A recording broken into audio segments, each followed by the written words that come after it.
लोक जनशक्ति पार्टी में चल रहे सियासी घमासान के बीच एलजेपी अध्यक्ष चिराग पासवान ने आज खुला पत्र लिखा है। चिराग पासवान अपनी पार्टी में टूट के बाद अब पहले से ज्यादा आक्रामक होते नजर आ रहे हैं। चिराग पासवान ने खुला पत्र लिखते हुए बीजेपी को नीतीश कुमार का असल चेहरा दिखाने की कोशिश की है। चिराग ने बताया कि कैसे नीतीश कुमार ने बीजेपी और खास तौर पर प्रधानमंत्री नरेंद्र मोदी के खिलाफ मुहिम चलाई और फिर बाद में एनडीए में ही आकर मिल गए। नीतीश कुमार के भरोसे पर सवाल खड़ा करते हुए चिराग पासवान ने एक एक बात का जिक्र अपने खुले पत्र में किया है। इतना ही नहीं, चिराग पासवान ने अपने चाचा पशुपति कुमार पारस और चचेरे भाई प्रिंस राज को भी खुले पत्र के जरिए जवाब दिया है। चिराग पासवान ने कहा है कि चाचा मुझसे यह सवाल पूछ रहे हैं कि मैंने उन्हें बिहार के अध्यक्ष पद से क्यों हटाया। चिराग पासवान ने कहा कि जब पशुपति पारस को प्रदेश अध्यक्ष के पद से हटाया गया, उस वक्त लोक जनशक्ति पार्टी के राष्ट्रीय अध्यक्ष रामविलास पासवान थे। चिराग ने कहा कि मुझ में और प्रिंस में पापा ने कभी कोई फर्क नहीं समझा।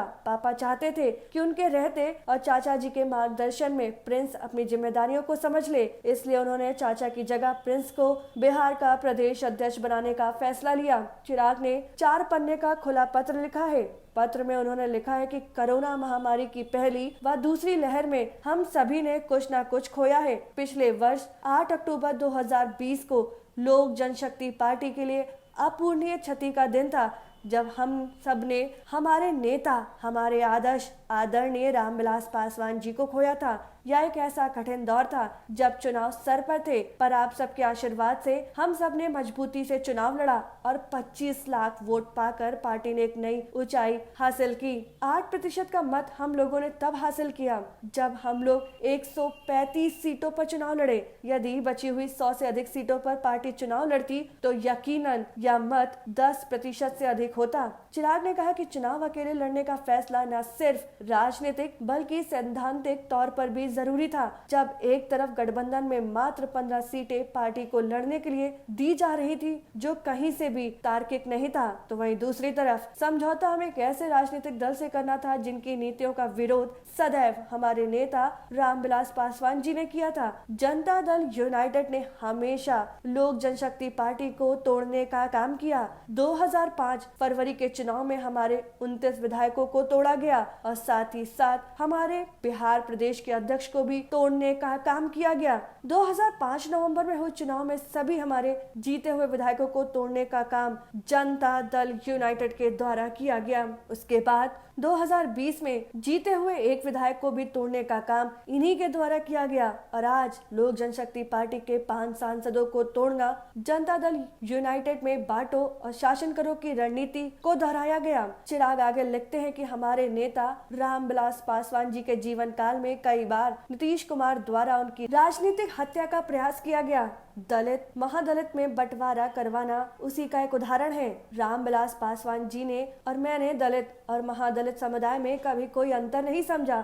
सबको एकजुट कर अनुसूचित जाति के लोगों के लिए संघर्ष किया, पर नीतीश कुमार ने मुझे और मेरे पिता को अपमानित करने का और राजनीतिक तौर पर समाप्त करने का कोई मौका नहीं छोड़ा। चिराग ने कहा कि इतना कुछ होने पर भी हमारे रामविलास पासवान जी नहीं झुके। पापा ने कभी भी नीतीश कुमार के साथ कोई समझौता नहीं किया। 2014 में हमारा गठबंधन भारतीय जनता पार्टी के साथ था, तब नीतीश कुमार जी मौजूदा प्रधानमंत्री नरेंद्र मोदी की प्रधानमंत्री पद की दावेदारी के मुद्दे पर एनडीए से अलग हुए थे। 2017 में जब नीतीश कुमार वापस रातों रात एनडीए गठबंधन का हिस्सा बने, तो इससे पापा काफी विचलित थे और नीतीश कुमार के साथ काम करने में सहज नहीं थे, परंतु प्रधानमंत्री नरेंद्र मोदी में विश्वास रखते हुए और गठबंधन की मर्यादा को निभाते हुए 2019 लोकसभा का चुनाव नीतीश कुमार के साथ लड़ने का फैसला लिया गया। लोकसभा के चुनाव में हमारे 6 सांसदों को हराने में जनता दल यूनाइटेड के नेताओं ने कोई कसर नहीं छोड़ी। चिराग ने आगे कहा कि इतना कुछ होने पर भी हमारे रामविलास पासवान जी नहीं झुके।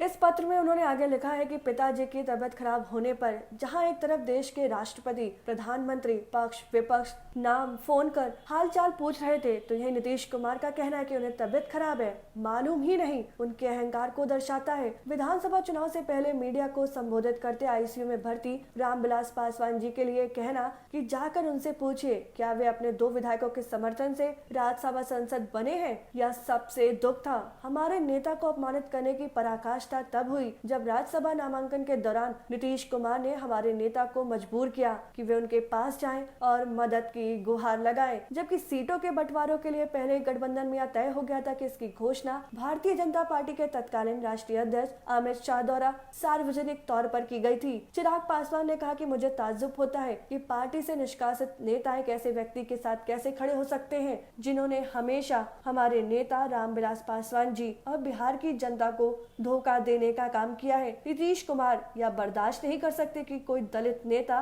राजनीति में आगे बढ़े। मेरी पार्टी और मेरे परिवार को तोड़कर मुझे खत्म करने का प्रयास किया जा रहा है, लेकिन मैं रामविलास जी का बेटा हूँ। शेर का बेटा कभी डरता नहीं और न ही कभी घबराता है। परिवार के टूटने का दुख मुझे जरूर है।